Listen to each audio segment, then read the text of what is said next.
Hi everyone, আশা করি সবাই ভালো আছেন। আমি গত দুইটা ভিডিওতে আমি বাংলাদেশের মোটামুটি রাজনৈতিক বা এমনি সিচুয়েশন নিয়ে কথা বলছি। এই ভিডিওটা অ্যাকচুয়ালি বাংলাদেশের রাজনীতি বা এরকম নিয়ে না। আমি এবার অ্যাকচুয়ালি কথা বলতে চাচ্ছি মনে করেন ওভারঅল আমি হিস্ট্রি, পলিটিক্স, তারপরে অ্যানথ্রোপোলজি, সোশ্যোলজি এগুলো আমি অনেক পছন্দ করি।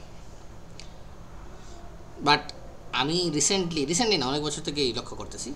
রিসেন্টলি আমি দেখলাম ইন্ডিয়াতে একটা মুভি রিলিজ হয়েছে, পারেশ রাওয়াল এই মুভিটা করছেন। মুভিটার নাম হইল দ্য তাজ স্টোরি। কারণ প্রসঙ্গত হইল এত ফালতু কনসেপ্ট আমি জীবনে দেখিনি। এখানে বেসিক্যালি যেটা স্বাভাবিক আন্ডারস্ট্যান্ডেবল, ইন্ডিয়াতে এখন যেটা হচ্ছে যে আপনার হিন্দুত্ব বলে যে আইডিওলজিটা, তারা বলতেছে যে মানে আলতু ফালতু যত থিওরি নিয়ে আসতেছে এসে বলতেছে যে এটাই ইতিহাস। কারণ আমি মানে এটাই বলতে চাচ্ছি যে ইতিহাস কিন্তু আপনি ক্লেম করলে ইতিহাস হয় না, ইতিহাসে অনেক কিছু আছে। সো যাই হোক, আমি আজকে হিস্ট্রি নিয়ে একটু কথা বলতে চাই, স্পেশালি হিস্ট্রি স্টাডি নিয়ে, নট স্পেসিফিক্যালি কাউকে আমি হিস্ট্রি পড়াইতেছি। হিস্ট্রি পড়তে হলে, হিস্ট্রি বুঝতে হলে আপনার কয়েকটা জিনিস চিন্তা করতে হয়, যেটা আমরা মোস্ট অফ দ্য পিপল করি না। সো এইটা নিয়ে জাস্ট আমি একটু সময় কথা বলতে চাই। ফার্স্ট অফ অল, সব জায়গাতে, শুধু ইন্ডিয়াতে না, শুধু বাংলাদেশে না, শুধু আমেরিকাতে না, শুধু ইংল্যান্ডে না, সব জায়গাতে ম্যাক্সিমাম মানুষ আমাদের হিস্ট্রির সাথে এক্সপোজার আমাদের দুইভাবে হয়। একটা হলো আমাদের বাবা মা কিছু বলছে এবং আমরা স্কুলে পড়ছি, অ্যান্ড সেকেন্ডটা হলো আমরা সিনেমা, নাটক এগুলোতে দেখছি। সত্যি কথা যেটা, আমাদের বাবা মা বলেন আর আমরা স্কুলের বইয়ে পড়ি, এখানে কিন্তু অনেক ইনফরমেশন গ্যাপ আছে। আমার বাবা মা বলেন, আমার আত্মীয় স্বজন বলেন, মুরব্বীরা বলেন, হ্যাঁ ওনারা অবশ্যই ইম্পর্টেন্ট জিনিস বলছেন, যেটা ওনাদের কাছ থেকে আমরা হয়তো ইন্টারেস্ট পাইছি অ্যান্ড এভরিথিং।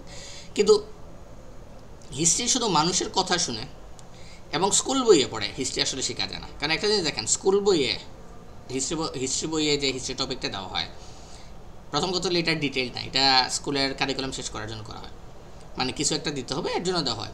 সেকেন্ড কথা হলো হিস্ট্রি সাধারণত আমরা সবাই বোরিং পাই, খুব বোরিং পাই। কেন বোরিং পাই?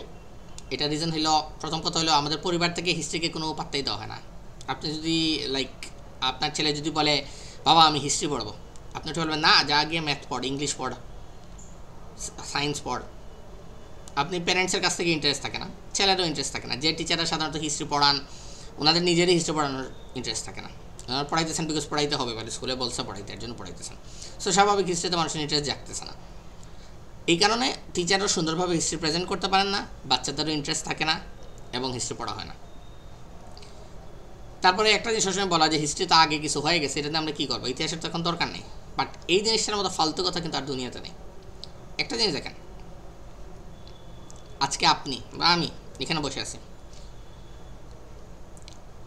আমার তো দুইজন প্যারেন্টস আছে, রাইট? আমার বাবা আছে, আমার মা আছে, বা ছিলেন, আমার দাদা দাদি ছিলেন, আমার নানা নানি ছিলেন, grandfather grandmother, both paternal maternal.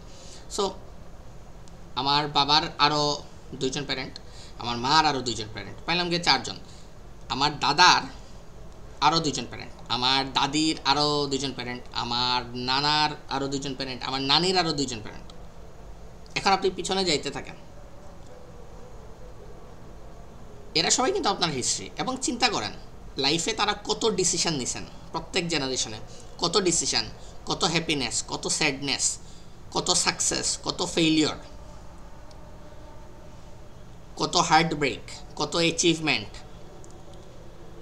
মানে আর কি বলবো, মানে এই সব কিছুর পরে আজকে আমি এখানে বসে আছি। আজকে আমি যেই হই না কেন, আজকে আমি যেখানে বসে আছি, এখানে আমার পূর্বপুরুষের হাজার হাজার ডিসিশন এখানে কাজ করতেছে। এই কারণে আজকে আমি এখানে, আমার পূর্বপুরুষ ভালো ডিসিশন নিয়েছিলেন বলে হয়তো আমি একটু ভালো পজিশনে আছি, আমার পূর্বপুরুষ ভালো ডিসিশন নেন নাই বলে হয়তো আমি কোনো জায়গায় আমি একটা খারাপ পজিশনে আছি। আমার ফেলিওরের জন্য আছে, অবশ্যই শুধু পূর্বপুরুষকে দোষ দিলাম আপনি, বাট আপনি চিন্তা করে দেখেন ওই জিনিসটা, আপনার পূর্বপুরুষদের জন্য আজকে আপনি যেই পেয়েছেন, আপনি আজকে একটা গাড়ি চালান, আপনার একটা রিক্সা কেনার ক্যাপাসিটি থাকুক, আর আপনি আজকে মিলিয়নার বিলিয়নের জমিদার হন আর রাজা হন আর যাই হন, এখানে আপনার আগে যারা আসছে ওদের অনেক কন্ট্রিবিউশন আছে। আপনি যে সুস্থ আছেন, আপনি সুস্থ কেন আছেন? আপনার মা বাবা আপনার ছোটোবেলায় খেয়াল রাখছিল বলে। আপনার মা বাবা যে আপনাকে একটা ভালো এডুকেশন দিতে পারছে কেন? আপনার বাবা মা ভালো আর্ন করছেন বলে, বা at least decent amount of earn করছেন বলে। ওনার বাবা মা, আপনার দাদা দাদি বা আপনার নানানি, ওনাদের জন্য অনেক কন্ট্রিবিউট করছে, অনেক কিছু স্যাক্রিফাইস করছে, এর জন্য ওনারা ভালো পজিশনে, ওনারা আপনাকে ভালো পজিশন দিতে পারছেন, রাইট? সো এই ইস্যুগুলো হয়, বাট এই জিনিসটা আমি পার্সোনালি মনে করি হিস্ট্রি ক্লাসে সবাইকে বোঝানো উচিত। এই জিনিসটা যদি আমরা বুঝি, প্রথম কথা হলে আমি মনে করি না আমরা হিস্ট্রিকে অ্যাকচুয়ালি ইগনোর করব। আমরা অ্যাটলিস্ট হিস্টোরিক্যাল ফিগার্সদেরকে, হিস্ট্রির ঘটনাকে আমরা সম্মান দেব। কেন? এটা আমাদের বর্তমানকে এফেক্ট করে, ডাইরেক্টলি হোক ইনডাইরেক্টলি হোক, আমরা জেনে হোক আর না জেনে হোক করে। সো আমি মনে করি হিস্ট্রি পড়া জানা উচিত। হ্যাঁ, কিন্তু প্রথম কথা হলো হিস্ট্রি পড়তে হলে ফার্স্ট, বা হিস্ট্রি জানতে হলে ফার্স্ট জিনিস যেটা আমাদের করা উচিত, যেটা আমরা কেউ করতে পারি না, এটা হলো আপনার বায়াসটা, যে আপনি পক্ষপাতিত্ব যেটা আমরা করি, এটা আপনার লিমিট করতে হবে। আমরা মানুষ, আমাদের কম বেশি বায়াস থাকবেই, কিন্তু এটা আমাদের লিমিট করতে হবে। এটা লিমিট না করলে আমরা হিস্ট্রি পড়তে পারবো না। আমরা সাধারণত হিস্ট্রি কী বলি, হিস্ট্রিতে মনে করেন কথার কথা বলতেছি, যে সাইডকে আমি পছন্দ করি, আমার দেশের ইতিহাস, আমার সাইড যেটা, বা আমি যাদেরকে মনে করতেছি ভালো ছিল, আমাদেরকে ভালো মনে করতেছি, এদের এগেন্সে যারা এদেরকে খারাপ মনে করতেছি, গুড অ্যান্ড ব্যাড, রাইট? আমরা একটা সিলেক্ট করে ফেলতেছি সাইড। হিস্ট্রিতে গুড অ্যান্ড ব্যাড বলে কিছু নাই। হ্যাঁ, এখানে কিছু গ্রেট ঘটনা ঘটছে, কিছু খুবই বাজে ঘটনা ঘটছে, কিছু ভালো মানুষ ছিল, কিছু খারাপ মানুষ ছিল, অবশ্যই।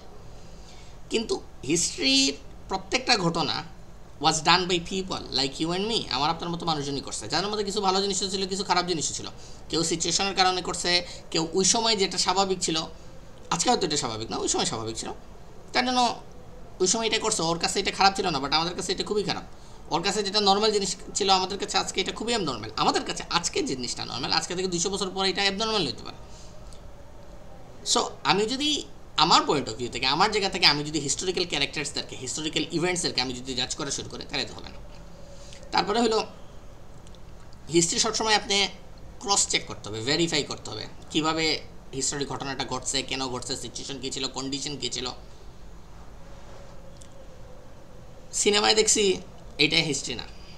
সিনেমা বানানো হয় আপনার কমার্শিয়াল পারপাসের জন্য, এটা সিনেমা চালানোর জন্য বানানো হয়, নট বিকজ আপনাকে হিস্ট্রি শিক্ষা দেওয়ার জন্য বানানো হয়।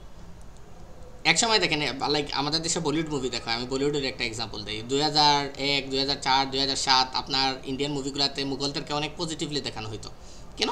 কারণ মুঘল এম্পায়ারকে ইন্ডিয়ার আইডেন্টিটির অংশ ধরা হতো। তার জন্য 2013 পর থেকে বিজেপি সরকার ইন্ডিয়া আসার পরে আস্তে আস্তে সব, শুধু মুঘলদেরকে না, সব মুসলমানদেরকেই বা মুসলমান রুলারদেরকে দেখানো হয়েছে অ্যাজ ইনভেডার্স, ঠিক আছে? তারা ইন্ডিয়ার লোকাল কেউ না, এর জন্য তাদেরকে এখন ভিলেন হিসাবে দেখানো হয়। রিসেন্ট যত আপনি বলিউডের মুভি দেখবেন, ঐতিহাসিক মুভি বলে চালাই দেওয়া হইতেছে, এগুলো সবগুলাই মুঘলদেরকে নেগেটিভভাবে দেখানো হইতেছে।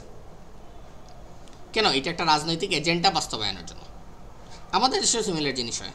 আমাদের বইয়ে কাকে নিয়ে লেখা থাকবে, কার নামে আমরা কার ইতিহাস পড়বো আর কার ইতিহাস পড়বো না, আমাদের স্কুল বইয়ে চেঞ্জ হয়, আমাদের 5-10 বছর পর এগুলো প্রায়ই চেঞ্জ হয়, রাইট? কারণ হলো এখানে একটা এজেন্ডা থাকে। So as a history student আপনি এগুলো সব এজেন্ডা থেকে বাইরে হয়ে আসতে হবে, আপনি সব বায়াস থেকে বাইরে হয়ে আসতে হবে, আপনার মাল্টিপল সোর্সেস পড়া লাগবে। কারণ ডিফারেন্ট লেভেল আছে। আমি আরেকদিন যদি আমি ভিডিও বানাই, আমি হয়তো এটা নিয়ে কথা বলবো যে হিস্ট্রি পড়তে হলে আপনার কী কী ফোকাস করা দরকার, কোথা থেকে আপনি পড়তে পারেন, কোথা থেকে আপনি জানতে পারেন। হিস্টোরি ডিফারেন্ট লেভেল আছে। মনে করেন প্রোটো হিস্ট্রি, আমরা প্রি হিস্ট্রি বলি, প্রোটো হিস্ট্রি বলে, হিস্ট্রি বলি। কোনো সময় আমাদের কোনো হিস্টোরিক্যাল ডকুমেন্ট নাই, আমরা আর্কিওলজি থেকে এটা আমাদের বের করতে হবে। অনেক জিনিস এজাম্পশন থাকে, যেটা আজকে আমরা মনে করতেছি এই রকমই হয়েছে, 10 বছর পরে এটা চেঞ্জ হতে পারে। সো এরকম অনেক জিনিস আছে। তারপরে আছে হিস্ট্রিকে লিখছে, যে লিখছে, মনে করেন আমাকে নিয়ে কেউ হিস্টোরি কিছু লিখছিল, যেটা 100 বছর পরে কেউ পড়তেছে, যে আমাকে নিয়ে লিখছে বা যে আমাকে নিয়ে ডকুমেন্টারিটা বানাইছে, এখানে কিন্তু তার পয়েন্ট অফ ভিউটা কিন্তু এখানে কাজ করছে। সো আপনার এই বায়াসগুলো বুঝতে হবে, যে হিস্ট্রিটা লিখছে তারও কিন্তু এখানে বায়াস আছে। এই ডিটেলসে আমি নেক্সট ভিডিওতে যাব, বাট আমি যদি আমার এই এক্সাম্পলটা আমি ছোটো করে দিতে চাই, তাহলে আমি ধরেন আমি একটা এক্সাম্পল দিই। ধরেন মুঘল সম্রাট আকবরের কথা।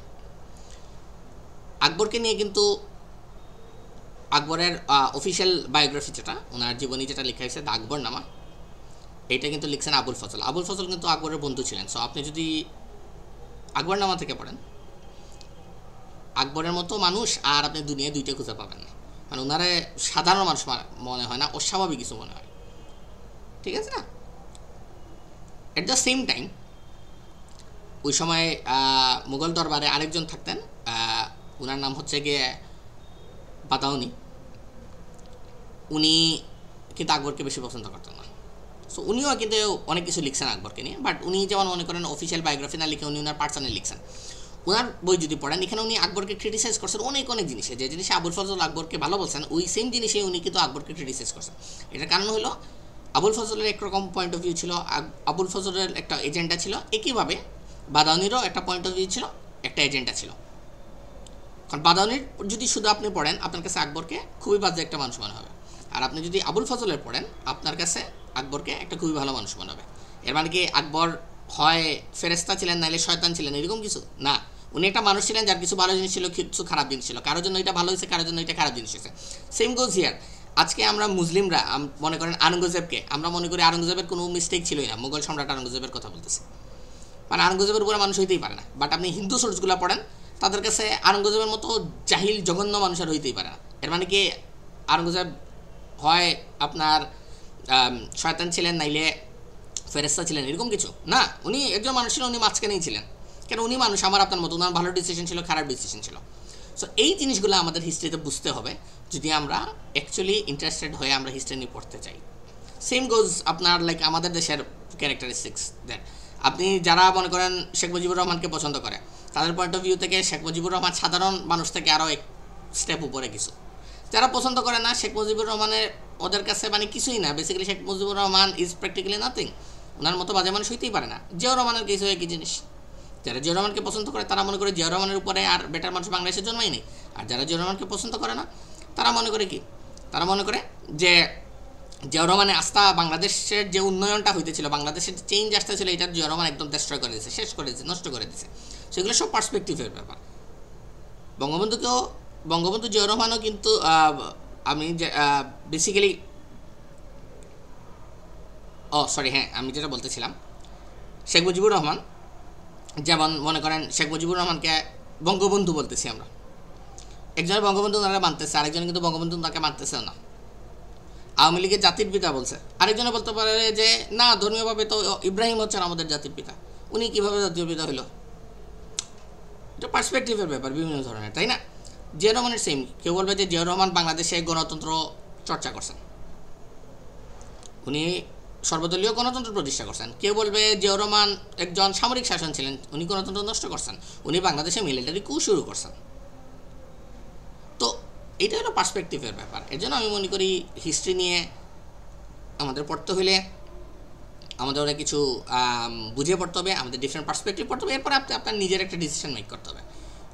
আমাদের বায়াস থেকে বাইরে আসতে হবে, আমাদের নিজের ওপিনিয়ন থেকে বাইরে হইতে হবে, শোনা কথা থেকে বাইরে আসতে হবে। আমাদের নিজের ওপিনিয়ন বলতে আমি বলতেছি না যে আপনার কারেক্ট ওপিনিয়ন যেটা আপনি ভেবে চিনতে নিছেন, বলতেছি যে ইমোশনাল ওপিনিয়নগুলো, এগুলো থেকে আমাদের বাইরে হইতে হবে। সো আমি নেক্সট একটা ভিডিও করবো হিস্ট্রি নিয়ে, সো ওইখানে আমি আরও ডিটেলসে নিয়ে কথা বলবো। ধন্যবাদ।